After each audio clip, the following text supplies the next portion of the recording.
Dichoso el que resiste la tentación, porque al salir aprobado recibirá la corona de la vida que Dios ha prometido a quienes lo aman.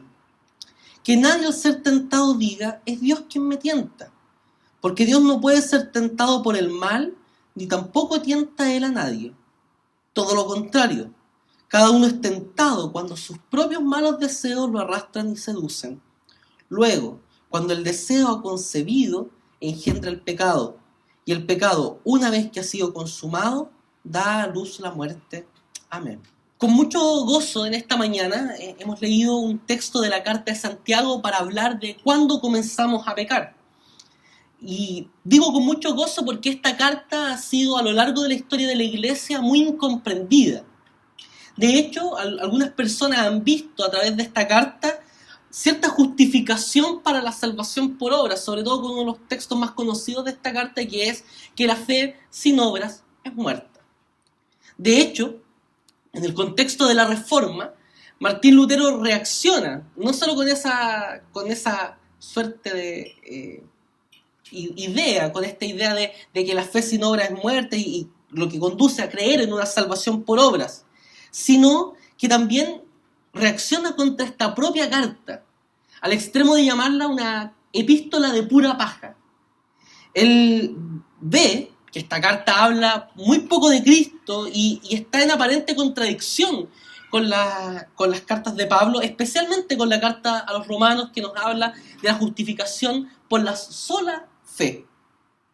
Entonces, de hecho, a otro extremo que llegó Lutero fue decir, hoy o mañana encenderé la estufa con Santi, hablando de esta carta de Santiago. Ese fue un extremo tremendo, terrible.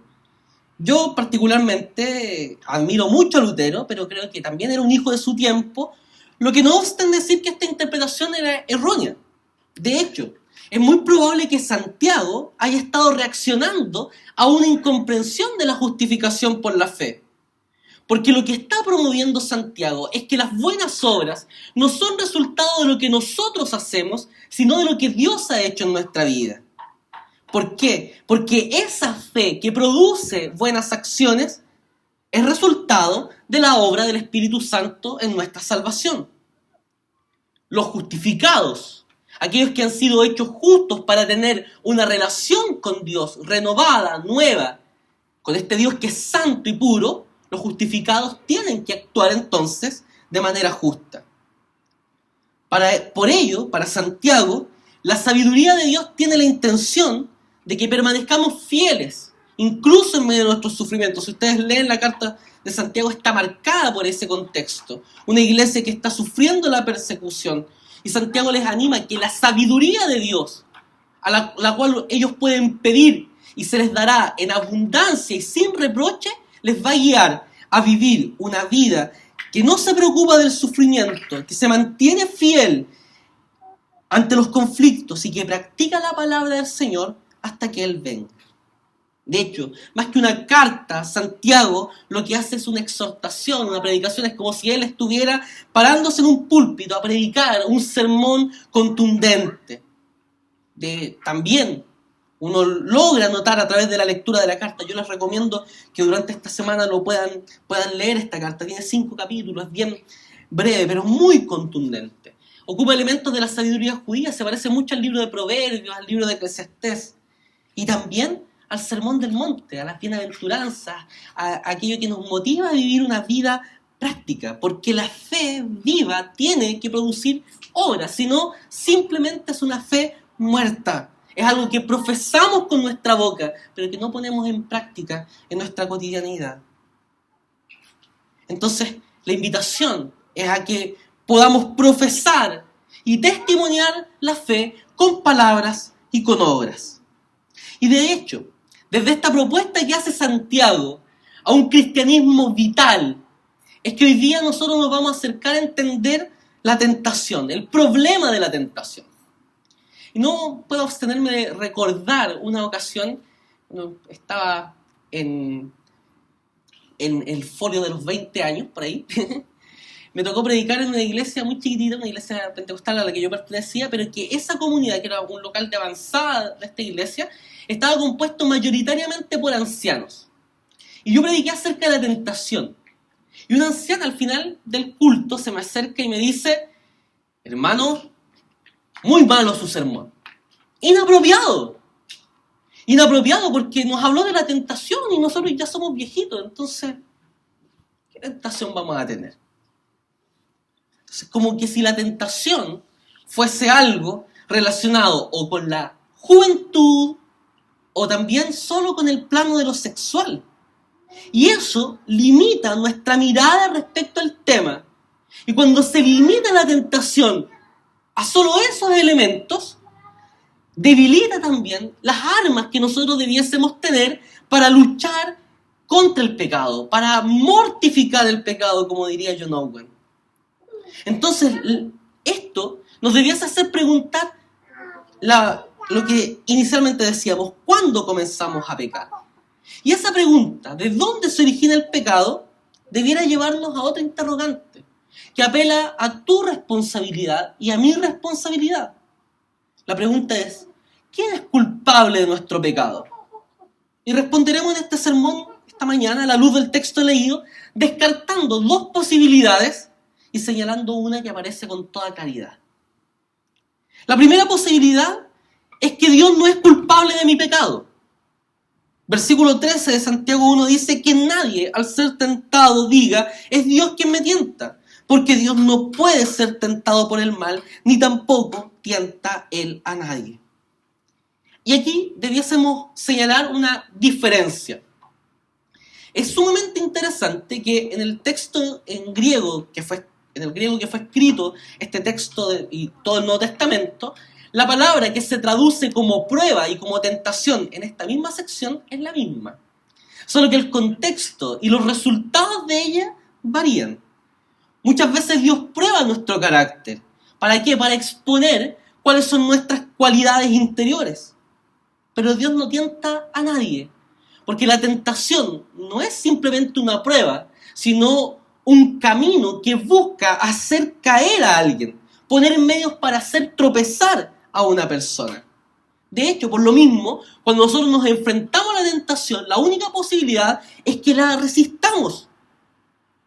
Por otro lado, otra diferencia es que la prueba siempre es algo exterior, que no depende de nosotros. En cambio, la tentación, como veremos también más adelante, es un acto que proviene del interior, un impulso malo, como creían los judíos de la época apostólica. Y aquí está el problema, porque los judíos de la época apostólica creían que ese impulso malo era provisto por Dios. Lo que nos lleva a la siguiente idea, esta idea de culpabilizar a Dios. Que nadie al ser tentado diga: es Dios quien me tienta, o sea, Dios que me puso ese impulso malo para hacerme caer. Entonces, Santiago veía que los cristianos podían con facilidad atribuir sus tentaciones a Dios, porque sabían que Dios es soberano de todas las cosas. Y sí, Dios es soberano, es providente, permite que pasemos por la tentación, pero Él no busca nuestra caída. De hecho, Jesús nos enseñó a orar diciendo: no nos dejes caer en tentación. Dios permite que Satanás haga sus malas obras, pero es una perversión, una blasfemia, atribuir la tentación a Dios. Si uno ve, por ejemplo, el caso de Job, uno ve que Satanás quiere involucrar a Dios en el plan de hacer caer a Job. Y Dios no cae en ese plan, pero sí le permite que haga sufrir, que haga pasar por ciertas situaciones difíciles a Job para mostrar que sí era un hombre justo, recto, temeroso de Dios y apartado del mal, como dice la Escritura. La Confesión de Fe de Westminster dice que Dios desde la eternidad, por el sabio y santo consejo de su voluntad, ordenó libre e inalterablemente todo lo que sucede. Sin embargo, lo hizo de tal manera que Dios ni es el autor del pecado, ni hace violencia al libre albedrío de sus criaturas, ni quita la libertad ni la contingencia de las causas secundarias, sino más bien las establece. En otro punto, la misma confesión dice que lo pecaminoso procede solo de la criatura y no de Dios, quien siendo justísimo y santísimo no es ni puede ser autor o aprobador del pecado. ¿Tiene base bíblica esto que dice nuestra confesión? Claramente. Leíamos en el momento de nuestra oración de confesión, 1 de Juan, capítulo 1, versículo 5, que nos dice que Dios es luz y en Él no hay ninguna oscuridad. Y de hecho, en versículos más adelante, del capítulo 2, versículos 15 y 16, esa primera carta de Juan dice: no amen al mundo ni nada de lo que hay en él. Si alguien ama al mundo, no tiene amor del Padre, porque nada de lo que hay en el mundo, y aquí enumera las cosas que hay en el mundo: los malos deseos del corazón, la codicia de los ojos y la arrogancia de la vida, proviene del Padre, sino del mundo. ¿A qué nos invita esta reflexión? Primero que todo, a que no culpabilicemos a Dios de nuestros propios errores. Porque la providencia de Dios, lo que Dios permite que suceda en nuestra vida, no excluye nuestra propia responsabilidad. A la luz de lo que veíamos la semana pasada, no caigamos en el error de nuestro padre Adán, que peca diciendo: la mujer que me diste. Decíamos que eso no solo culpabilizaba a la mujer, sino que cuando dice me diste, está atribuyendo que el don, el regalo que Dios le dio, creando a Eva, su ayuda idónea, era algo defectuoso, algo malo, algo que no proveía en ese momento justicia para su vida. No atribuyamos a Dios la culpa de nuestro pecado. No nos victimicemos delante de Dios culpándolo a Él. ¿Por qué? Porque Dios es santo. Y esta palabra en el hebreo no solo implica estar separado de algo, sino que también ser indomable. Dios no puede ser domado por ninguna situación. Él está separado de nuestra pecaminosidad, pero tampoco puede ser dominado o conducido a llevarnos a la tentación. Cuando Dios nos dice que seamos santos como Él es santo, nos está pidiendo que estemos separados del pecado, pero que también seamos indomables en relación al pecado y a la tentación. Se blasfema a Dios entonces cuando se le culpabiliza de la tentación. Ahora, hemos dicho que la tentación no procede de Dios. Sin embargo, la tentación no escapa de su plan y su voluntad. De hecho, como les decía al principio, esta palabra que se traduce como prueba y tentación es la misma en el griego, teniendo entonces un doble sentido.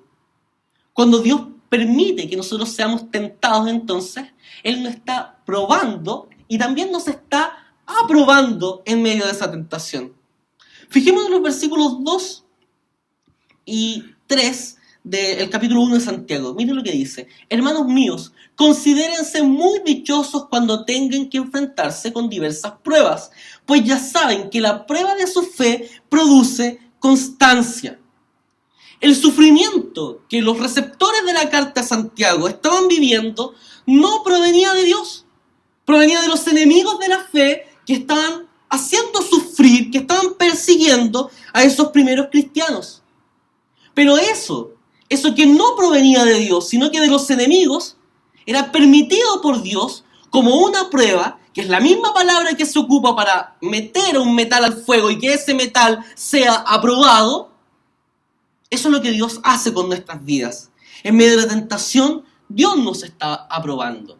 Y algo que debiésemos entender, que lo decimos porque lo conocemos de memoria. Romanos 8:28 nos deja muy claro que sabemos que Dios dispone todas las cosas para el bien de los que lo aman, los que han sido llamados de acuerdo con su propósito. Lo que te hace caer no es el sufrimiento que alguien o alguna circunstancia te causa. Insisto, no nos victimicemos, porque es otra condición la que nos hace caer. Y es lo que veremos también más adelante en este sermón. Segundo, Satanás no es culpable de mi pecado. Aquí ya se nos están agotando las variables. Yo leo este texto de Santiago capítulo 1, versículos 12 al 15, y noto una gran ausencia. Satanás no está presente en este texto. ¿Dónde están? Uno lo lee, hagan el ejercicio de leer rápidamente, versículos 12 al 15, y Satanás no está allí. Ahora, ¿eso quiere decir que Satanás no sea tentador? Claro que lo es. Él busca hacernos caer. Si es el padre de mentira, la serpiente antigua como mencionábamos en la semana pasada.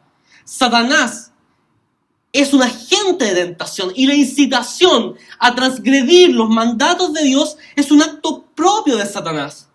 Pero cuando decimos que el pecado no es culpa de Satanás, lo que estamos diciendo es que lo que él provee es una tentación, hay una provocación a los hijos de Dios y nosotros respondemos a esa provocación.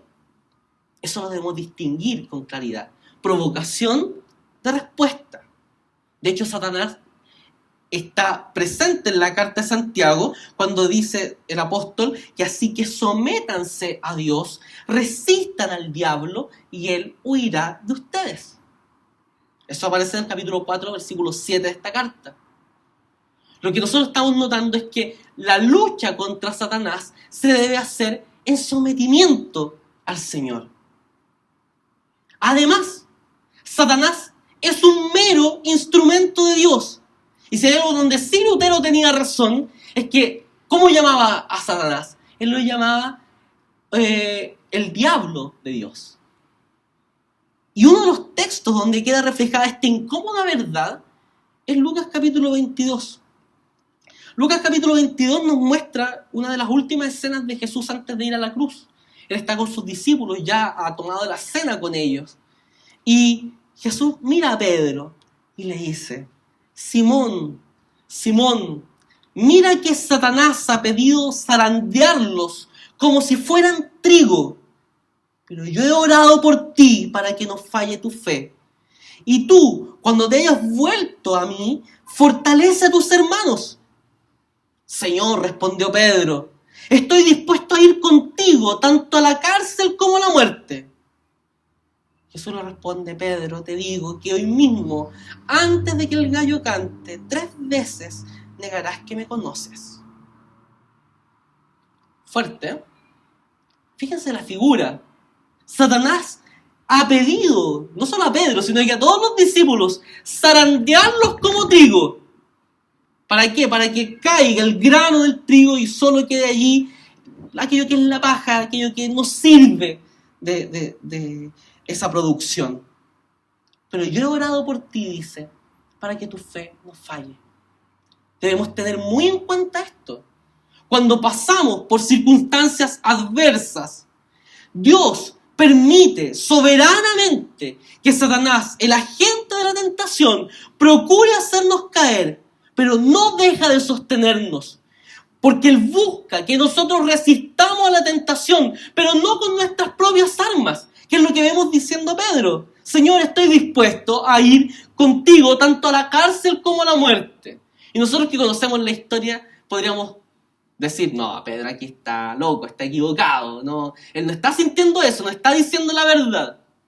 Si leemos el relato de los evangelios, vamos a encontrarnos que cuando vienen a apresar a Jesús, ¿qué es lo que hace Pedro? Saca la espada y le corta la oreja al siervo del sumo sacerdote. O sea, lo que Pedro estaba diciendo era verdad, si era algo así como un choro del puerto, ¿ya? ¿Saben? Bravo el hombre. Y Pedro creía decir la verdad. Pero lo que vemos acá es que él quería luchar con sus propias armas frente a la tentación. Y la única posibilidad que nosotros resistamos a la tentación es con la fuerza del Espíritu Santo. E insisto, que cuando hablamos de tentación, saquemos de nuestra mente el hecho de que solo involucra aquello que tiene que ver con los instintos sexuales. Porque también, por ejemplo, es una alta tentación la vanagloria. El constituirnos a nosotros mismos como dioses de nuestra vida, como dioses de nuestro destino. El engrandecimiento. Y cuando Satanás quiere que tú te engrandezcas, el Espíritu Santo te da la fuerza, te anima para resistir esa tentación. Me gustó mucho algo que vi hace muy poco. Estábamos en el velorio de una hermana de la Cuarta Iglesia Presbiteriana de Santiago y estaba ahí con mi amigo el presbítero Carlos Parada y estábamos allí y pasa una hermana muy ancianita de la Iglesia Presbiteriana de Chile, una hermana que ha trabajado toda su vida en esta iglesia. Entonces nos mira y yo no soy tan alto, pero ella era muy bajita, entonces dice, oh, yo cada día más bajita, dice, cada día más chiquitita estoy. Entonces, parada como para hacerle un homenaje a esta hermana, va y le dice, pero hermana, usted es grande. Y uno podría pensar que una hermana que ha trabajado toda la vida en la iglesia podría haberlo recibido como un halago. Y haber dicho, sí, está bien. O sea, una persona que ha trabajado con esa fidelidad y lealtad al reino de Dios, nosotros podríamos decir claramente, usted es grande. Pero ¿sabe lo que respondió esa hermana cuando le dijo eso? Y tú generoso. Y tú generoso. Ella no pensó en ningún momento atribuirse el aplauso, la señal de aprobación que mi amigo estaba haciendo. Nuestro único fin en la vida es glorificar a Dios y estar contentos, gozar de Él para siempre. Otra circunstancia, cuando Satanás busca dividir a la iglesia, Dios nos da armas para luchar contra esa tentación, para preservar la unidad en el vínculo de la paz. La división es permitida por Dios. Claro que sí, Dios permite que las iglesias se dividan, pero no espera que tú salgas aprobado, que tú ames a tu prójimo, que actúes como un creyente, cumpliendo, viviendo la palabra del Señor. Y así, con cada tentación que nos presenta la vida, entendamos que Satanás, el agente de la tentación, no es más poderoso que el Dios que nos eligió y que nos sostiene. Luchemos contra la tentación. Mortifiquemos el pecado. Porque aquí vamos a encontrar a quien sí es responsable del pecado. Y yo lo puse así en mi sermón. Yo soy el culpable de mi pecado. Y usted tiene que hacer ese reconocimiento. Yo soy el culpable de mi pecado. Porque aquí el que sí está presente es el ser humano. Ante la ausencia de Satanás, nos encontramos con una terrible noticia. Muchos definimos el Evangelio como una buena noticia, ¿cierto? Y lo es, claramente. Pero el Evangelio también contiene una mala noticia. Y la mala noticia del Evangelio es que nosotros no podemos salvarnos a nosotros mismos. Que somos pecadores, inmensamente pecadores. Y esta es la mala noticia. Nosotros somos culpables de nuestro pecado. Y la invitación es que hoy, no mañana, hoy, nos hagamos responsables de eso. Reconozcamos nuestro delito delante de Dios y nos hagamos responsables de todas las veces en las que hemos transgredido la ley del Señor. Y aquí una actitud típica de nosotros, de eso decir, perdón, pero tal cosa, que es típico de nosotros. ¿Se ha fijado? No, perdón, llegamos tarde a un lugar y decimos perdón, pero ¿sabes qué? Me pasó tal cosa en el camino y por eso no pude llegar temprano, bla, bla, bla. ¿Qué es lo que buscamos con eso? No buscamos que nos perdonen, buscamos justificarnos. Perdón, Señor, pero la tentación era tan fuerte que no pude soportarla. No, pidamos perdón delante del Señor. Ese perdón, pero delante de Dios no vale nada. Porque nuestras justicias delante de Dios son como trapos de inmundicia. Dietrich Bonhoeffer, un pastor luterano alemán que muere víctima del nazismo, él dice lo siguiente en un libro muy pequeñito sobre la tentación. Quien hace responsable de la tentación a otro que a sí mismo, justifica con ello su caída. Porque si no soy responsable de mi tentación, tampoco lo soy de sucumbir a ella. La tentación entraña culpa en la medida que la caída no tiene disculpa. Saquemos de nuestra mente que Dios es responsable de nuestro pecado, que Satanás es responsable de nuestro pecado, o que nuestro prójimo que buscó dañarnos, hacernos el mal, buscarnos tropezar, es culpable de nuestro pecado. Sino que nosotros mismos, que hemos no resistido la tentación. De hecho, el texto es muy claro, es muy contundente. Versículo 14 dice todo lo contrario. Cada uno es tentado cuando sus propios malos deseos lo arrastran y lo seducen. Santiago aquí no solo está pensando en lo que origina el pecado, sino también en la naturaleza interior que tiene este pecado. El responsable de pecar siempre es uno mismo. Dios no es culpable, Satanás tampoco lo es. Tú eres culpable de tu pecado y yo soy culpable de mi pecado. Las raíces del pecado se encuentran en nuestro interior. Y aquí mientras preparaba este mensaje me acordé de una escena que es muy interesante. Los discípulos de Jesús eran medios cochinitos, parece. Ellos no se lavaban las manos antes de comer. Pero los fariseos que vieron eso, vieron que los discípulos no solo estaban faltando a la higiene, sino a los ritos de purificación que ellos en la tradición, en la pesada tradición que ellos tenían, imponían a las personas. Entonces se molestaron y fueron donde Jesús a acusar a los discípulos y le dijeron que los discípulos no se lavaban las manos. Jesús responde cambiando la perspectiva, señalando lo que sí contamina a las personas.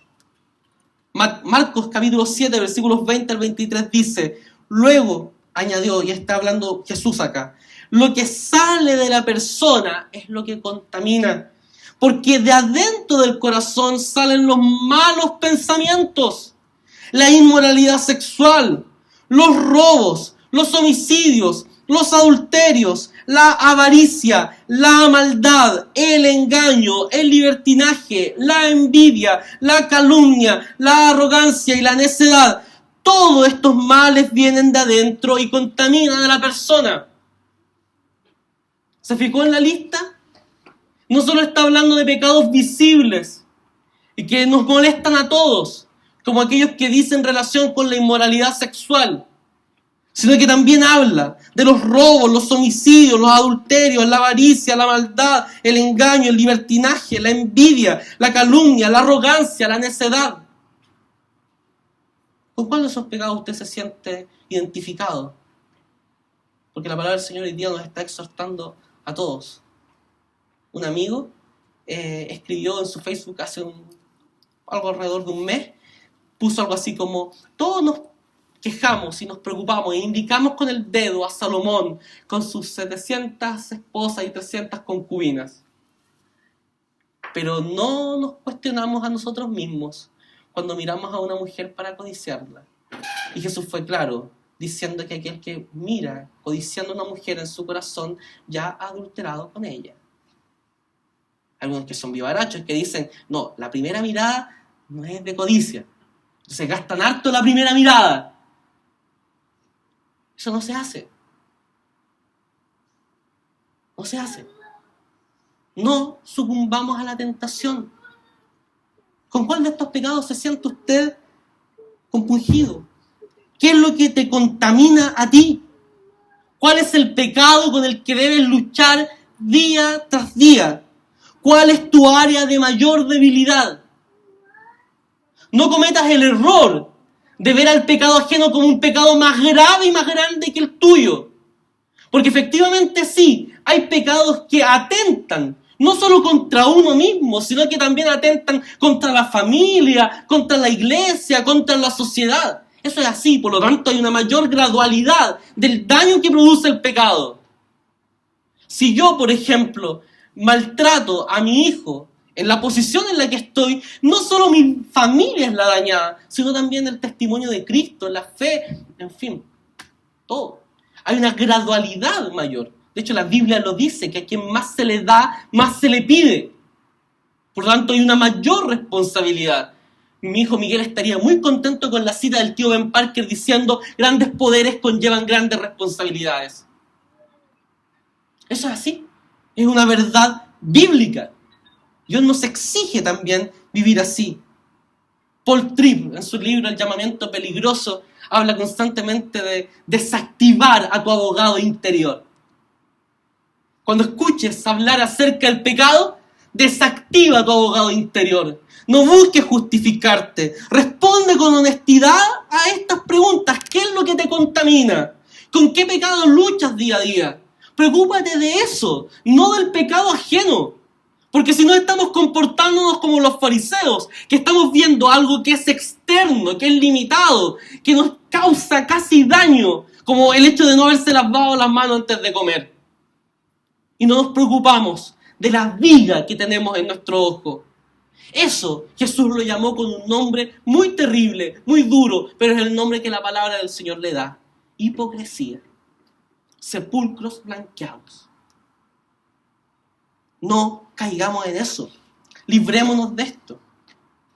Luis Berkhoff, en su teología sistemática, señala que según la Biblia, la concupiscencia, estos malos deseos del corazón, es pecado, verdadero pecado, y la raíz de muchas acciones pecaminosas.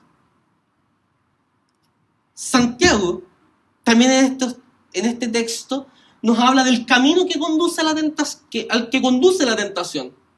Primero nos muestra, dice el versículo 14, todo lo contrario, cada uno es tentado cuando sus propios malos deseos lo arrastran y seducen. Luego, cuando el deseo concebido engendra el pecado, y el pecado, una vez que ha sido consumado, da a luz la muerte. O sea, si uno sigue el camino de la tentación, primero está la tentación, los malos deseos, el pecado y la muerte. Ahora, en esta tentación que seduce y arrastra nuestros malos deseos, lo que Santiago está haciendo es ocupar conceptos tanto de la cacería como de la pesca. El tema del arrastre, en el caso de la cacería de animales terrestres, y la seducción, algo así como un cebo para un pez. ¿Cuándo se logra la caída? Cuando la tentación crece en nuestros corazones, cuando tenemos un alto concepto de nosotros mismos, cuando queremos luchar con nuestras propias armas. Entonces, la única forma de detener a la tentación es poner atajo a nuestra concupiscencia, al deseo desordenado. Y ojo, estamos hablando del deseo desordenado, porque hay muchas cosas que no necesariamente son malas, pero que cuando las amamos desordenadamente pueden ser convertidas en un objeto de placer que nos aparta de nuestra mirada de Dios y de nuestro prójimo y del medio en el cual nosotros vivimos. El pecado entonces es sucumbir a ese mal deseo.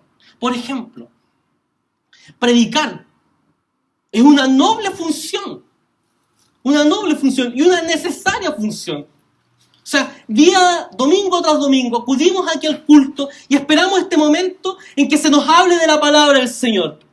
Porque queremos ser confrontados con nuestro pecado, exhortados y animados para vivir una vida del Espíritu. Es lo que queremos, ¿cierto?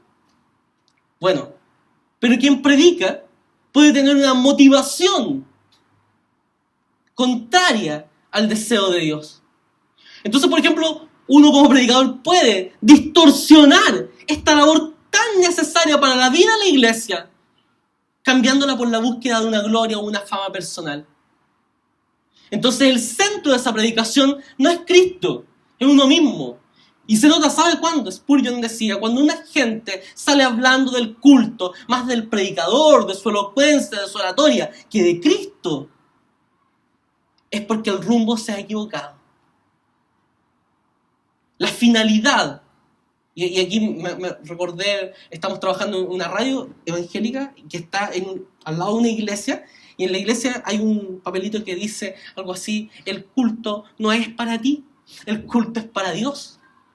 Es lo mismo, la palabra de Dios predicada no es para tu alegría personal, para tu disfrute, sino para ser confrontado muchas veces. Y Dios, que hace la herida con sus manos, tiene el poder para curarla también.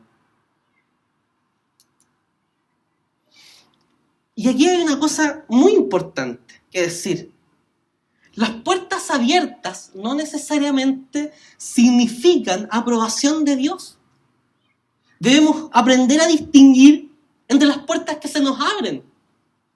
Porque claramente, por ejemplo, un mejor trabajo con una mejor remuneración puede significar una puerta abierta. Pero ¿será el propósito de Dios de que tú hagas ese trabajo? ¿Qué va a pasar contigo luego de ese trabajo? ¿O qué cosas, qué triquiñuelas vas a tener que hacer para lograr esa mejor posición? Ese mejor pasar, ese mejor destino. Son cosas que debiéramos tener muy en cuenta. El Espíritu Santo nos da la vida y la fuerza para resistir al pecado.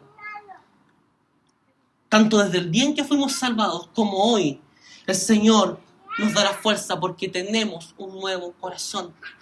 Nuestros malos deseos han sido destruidos, dañados, quebrantados en el acto de la conversión, cuando nuestro corazón malo y perverso fue cambiado por un corazón nuevo. Ahora bien, somos llamados a hacer una resistencia activa contra el pecado. No podemos aquí ponernos pasivos y decir, no, yo estoy esperando la ayuda del Señor. No sé si han escuchado esta historia del tipo que se está ahogando y dice, Señor, sálvame por favor.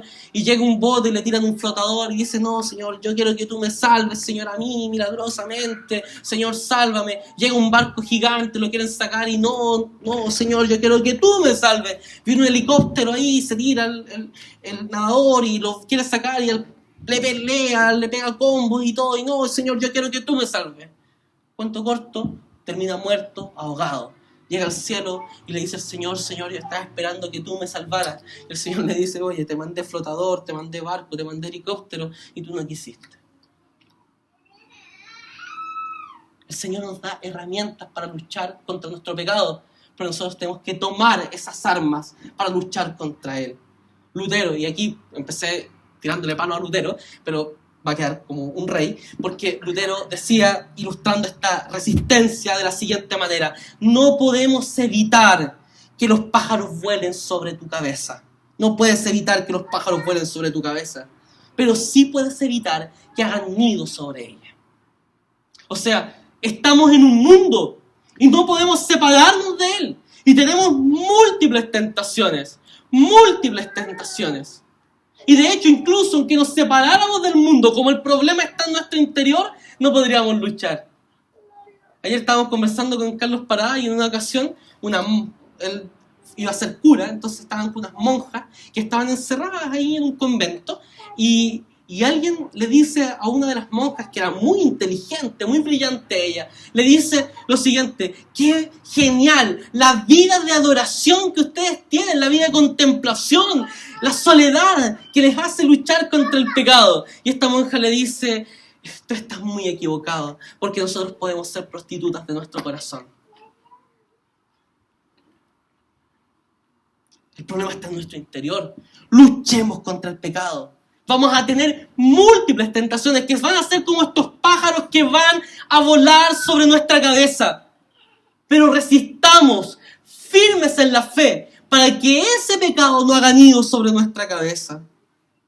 ¿Cómo afrontas tu tentación? Las tentaciones que se te presentan. ¿Acudes al Señor para pedirle ayuda? ¿O quieres luchar por ti solo, queriendo ganar batallas que no vas a poder ganar? Perseveremos en la tentación, en la oración. Perseveremos en la oración. O somos tentados en Adán, y con eso, en nuestra vieja naturaleza, seremos derrotados. O somos tentados, asidos a Cristo, tomados por Cristo. Y solo así podemos triunfar. El estar en Cristo, queridos, se traduce en santidad, en una vida que participa con el Espíritu Santo en nuestra santificación. El discipulado, el seguimiento de Jesús es algo que cuesta, porque la vida y la muerte están relacionados con Él. Porque ese discipulado consiste en algo muy importante, en negarse y tomar la cruz y seguir a Cristo. Si hay algo que debemos hacer todos los días, es predicarnos el Evangelio. Y esa predicación nos habla de la muerte, de tu muerte y de mi muerte. Todos los días debemos morir a nosotros mismos para que ya no viva yo, sino que Cristo viva en mí. Y si hay algo que es tremendamente maravilloso, es que en medio de este discipulado que cuesta cotidianamente, tenemos una gran alternativa, una gran bendición, que no estamos solos.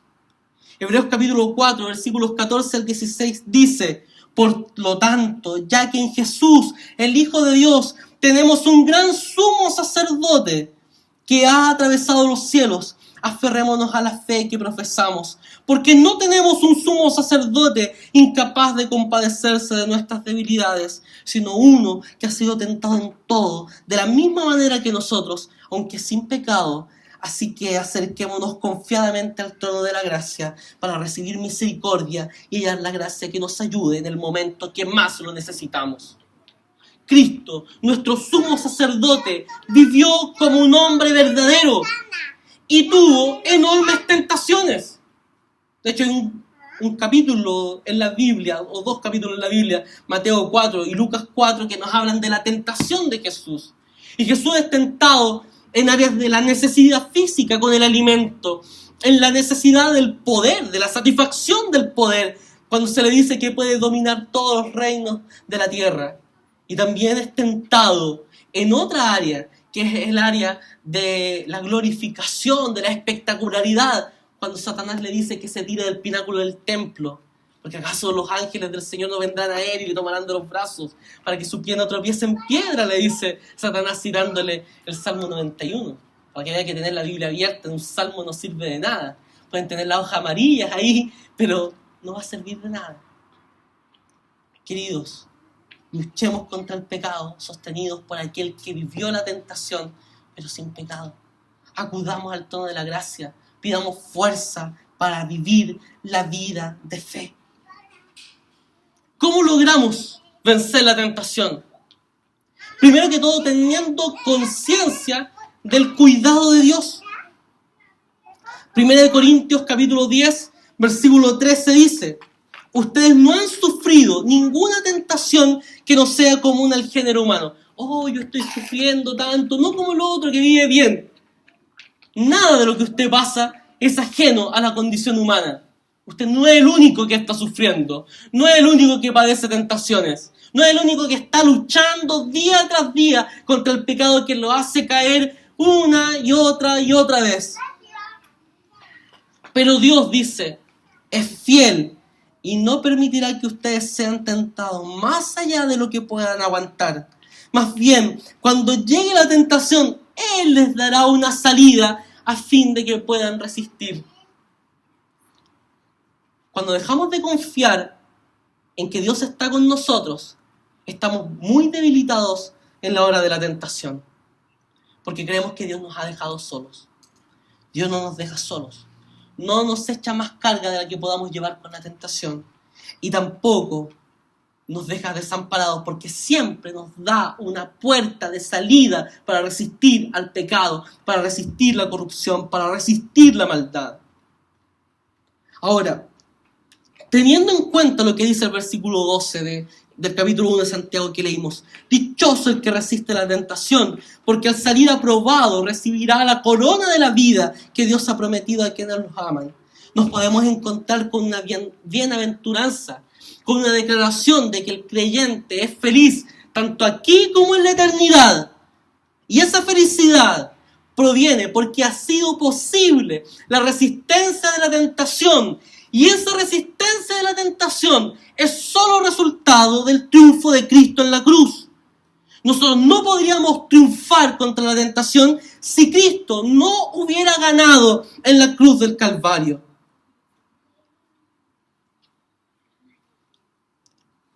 Y lo otro que podemos ver es que en ese versículo 12, esto de salir aprobado es sumamente importante. El amor no solo se expresa con palabras. Cantamos acá y lo cantamos con todo nuestro corazón, que amamos a nuestro Dios, levantamos nuestras manos para adorar al Señor.